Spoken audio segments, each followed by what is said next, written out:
Dan berikutnya, Oh ya, apakah seperti itu. adakah ini semua bukti kegagalan dalam dalam sistem pendidikan saat ini, Sat? Dan pendidikan sekuler saat di negeri yang di negeri ini, Sat? Apakah pendidikan itu yang berbasis sekuler yang kemudian banyak diterapkan di sekolah-sekolah kita pada saat ini, Sat, itu berpengaruh terhadap generasi-generasi muda yang kemudian kebanyakan memang apalagi namanya belajar di sekolah-sekolah yang memang berbasis pendidikan sekuler itu tersebut, Sat. Bagaimana tanggapan Ustadz? Iya. Jadi sebelum masuk ke situ terkait dengan eh, apakah ini adalah merupakan bukti kegagalan dari sistem pendidikan yang ada hari ini, yang mana sistem pendidikan hari ini menganut sistem pendidikan yang berbasis sekuler.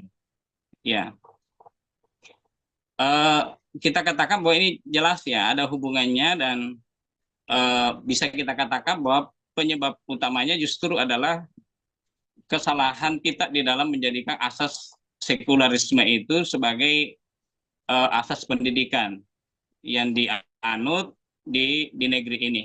Ya, padahal kita adalah merupakan uh, negeri yang penduduknya ini mayoritas Muslim. Ya, jadi penduduknya ini mayoritas Muslim di negeri ini. Ya, kenapa bisa sistem pendidikan kita itu berbasis sistem sekuler? Ya, karena dengan pendidikan berbasis sekuler inilah kemudian kita tidak bisa menjaga eh, anak-anak kita, anak-anak kita yang lugu ini, anak-anak kita ini yang ibaratnya itu masih suci, masih bersih, masih lahir mereka sesuai dengan fitrahnya ya, ya fitrahnya sebagai anak yang suci, anak yang bersih, anak yang membawa agama yang berasal dari Allah Subhanahu wa taala. Ya. Jadi ini dulu yang kita mau singgung, baru kita masuk tadi lanjutkan penjelasannya ya. Jadi Allah Subhanahu wa taala pada hakikatnya ini kan begini ya. Pada hakikatnya setiap anak yang lahir atau setiap manusia yang lahir ini adalah merupakan ciptaan Allah Subhanahu wa taala, itu diciptakan dalam keadaan fitrah. Ya, diciptakan dalam keadaan fitrah. Artinya pada dasarnya manusia ini diciptakan dalam keadaan fitrah, artinya mereka ini dalam keadaan sebetulnya potensi kecenderungannya itu adalah berada dalam kebaikan, berada dalam fitrahnya, ya, fitrahnya yang lurus, fitrahnya yang baik yang diciptakan oleh Allah Subhanahu Wa Taala. Coba kita lihat di dalam ayat Quran surah Ar-Rum ya, ayat 30. Di situ Allah Subhanahu Wa Taala berfirman, Fa'akim wajhaka lid-dini hanifa fitratallahi allati fataran nas 'alaiha la tabdila li khalqillah dzalika ad-dinul qayyim walakinna aktsaran nasi la ya'lamun. Yang artinya hadapkanlah wajahmu dengan lurus pada agama Allah. Tetaplah atas fitrah Allah yang telah menciptakan manusia menurut fitrah itu. Tidak ada perubahan pada fitrah Allah. Itulah agama yang lurus. Namun kebanyakan manusia tidak mengetahui. Di dalam ayat ini ditegaskan oleh Allah Subhanahu wa taala bahwa Allah menciptakan manusia itu di atas fitrah. Ya, di atas fitrah. Di atas fitrah yang lurus. Ya. Fitrah yang lurus itu apa? Allah sebutkan di dalam ayat ini bahwa yang dimaksudkan dengan fitrah yang lurus itu adalah ad-dinul qayyim. Jadi agama yang lurus. Nah, ini dijelaskan oleh Imam Ibnu Katsir di dalam tafsirnya bahwa yang dimaksudkan dengan fitrah yang lurus itu adalah agama Islam itu sendiri atau agama tauhid ya. Jadi tauhid itu sendiri atau agama tauhid itu sendiri atau Islam itu sendiri. Ya. Jadi pada dasarnya kita ini diciptakan oleh Allah sebagai manusia, lahir itu dalam keadaan fitrah. Kecenderungan kita itu memang pada agama yang lurus, agama tauhid, yakni agama Islam. Nah, ini sejalan dengan apa yang disebutkan oleh Nabi SAW di dalam hadisnya. Ya, di dalam hadis riwayat Imam Bukhari dan Muslim disampaikan oleh Rasulullah SAW, beliau bersabda, "Kullu mauludin yuladu alal fitrah." Jadi setiap anak yang dilahirkan itu dalam keadaan fitrah, ya, dalam keadaan fitrah. Fa abawahu yuhawidanihi wa yunassiranihi au yumajjizanihi. Jadi kata Rasulullah SAW, maka orang tuanya lah yang menjadikan anak-anak itu Yahudi, Nasrani, atau Majusi. Ya. Nah, dari hadis ini juga dijelaskan bahwa menguatkan dari ayat yang sebelumnya tadi itu, bahwa setiap manusia yang dilahirkan itu dalam keadaan fitrah, yaitu dalam keadaan membawa agama tauhid, yakni sesuai dengan agama Islam, sesuai dengan agama yang mentauhidkan Allah Subhanahu wa taala, untuk beribadah kepada Allah Subhanahu wa taala. Hanya saja di sini dikatakan orang tuanya lah yang menjadikan Yahudi, Nasrani, atau Majusi. Ini juga bisa dipahami bahwa lingkungan yang anak itu di mana dia hidup, lingkungan di mana anak itu di mana dia bergaul, di mana anak itu berinteraksi, itulah yang mempengaruhi anak itu, baik itu dalam hal perilakunya maupun yang berkaitan dengan pemikirannya, pemahamannya, dan perilaku anak itu, kepribadian anak itu. Nah, di sini bisa kita lihat bahwa yang mempengaruhi itu adalah diantaranya tentu bisa kita lihat pertama lingkungan keluarga. Itu yang pertama ya. Jadi lingkungan keluarga itu sangat berpengaruh terhadap pemahaman, pemikiran, dan perilaku anak. Yang kedua adalah lingkungan di mana dia belajar, yakni lingkungan sekolah. Nah, jadi yang kedua adalah lingkungan sekolah. Ya, jadi di samping keluarga, di tempat dia sekolah. Nah, disinilah dunia pendidikan itu sangat mempengaruhi terbentuknya sikap dan perilaku dari setiap anak itu.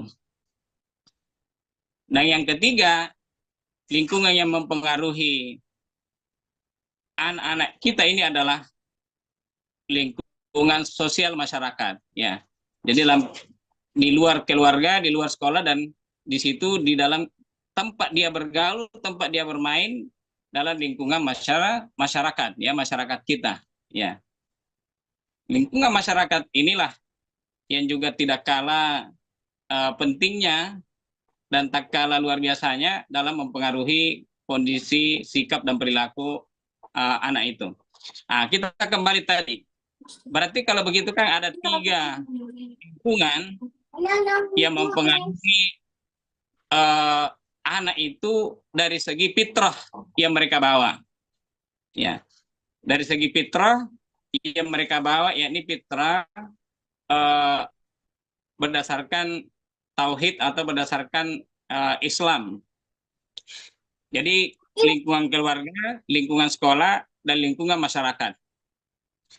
Nah, disinilah kita katakan bahwa sekalipun anak itu mungkin bagus dalam lingkungan keluarga, dibesarkan oleh seorang bapak dan seorang ibu yang melahirkan mereka, katakanlah bimbingannya bagus kepada mereka, contoh ada kepada anak-anak, tapi begitu dia masuk dalam dunia pendidikan, masuk di dalam lingkungan sekolah, Dan di sekolah itu adalah sekolah yang merupakan pendidikan yang basisnya, yang asasnya itu adalah sistem sekuler, pendidikan yang berbasis sistem sekuler, maka mau tidak mau, cepat atau lambat, anak-anak ini pasti akan berperilaku sekuler. Akan berperilaku sekuler. Kenapa? Karena tempat mereka belajar di situ. Ya, tempat mereka belajar di situ. Nah, inilah yang kita lihat misalnya dalam sistem pendidikan sekuler itu kan kita lihat dari pertama adalah asas ya.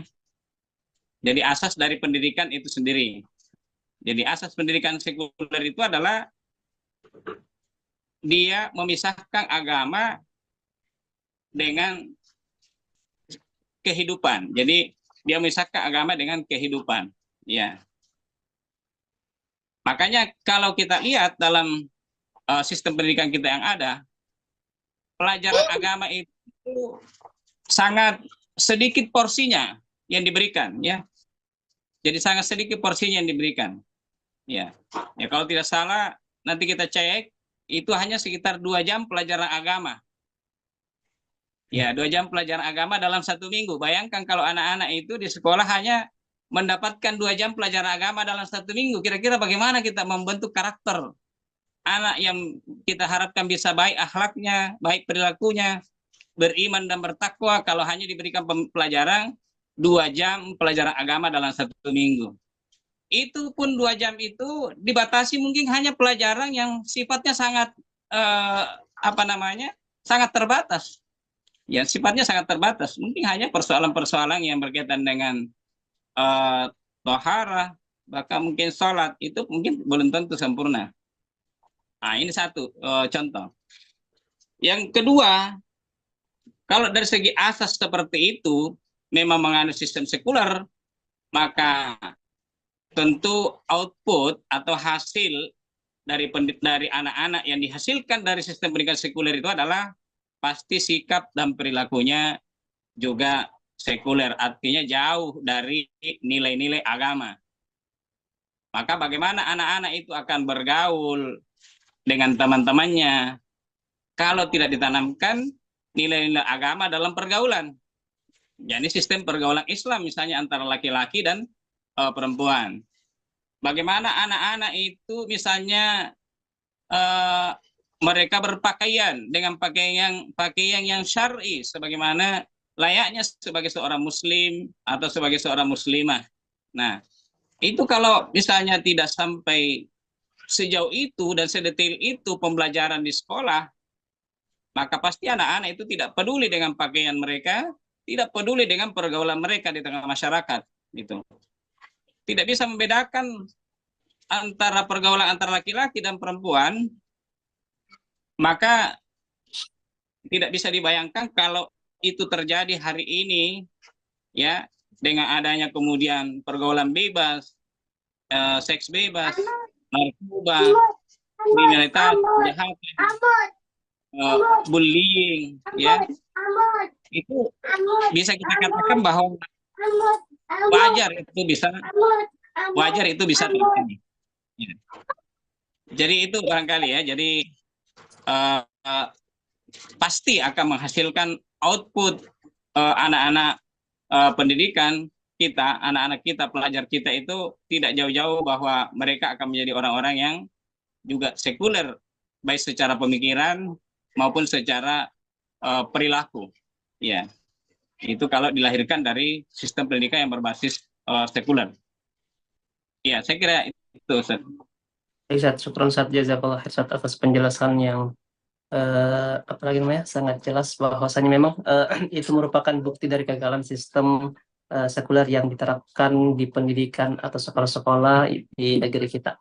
Dan dengan menjelaskan tadi Ustaz bahwasannya begitu banyak ya kerusakan-kerusakan dari segi remaja di lingkungan remaja, siswa, pelajar dengan bukti-bukti yang diperlihatkan kepada kita. Nah,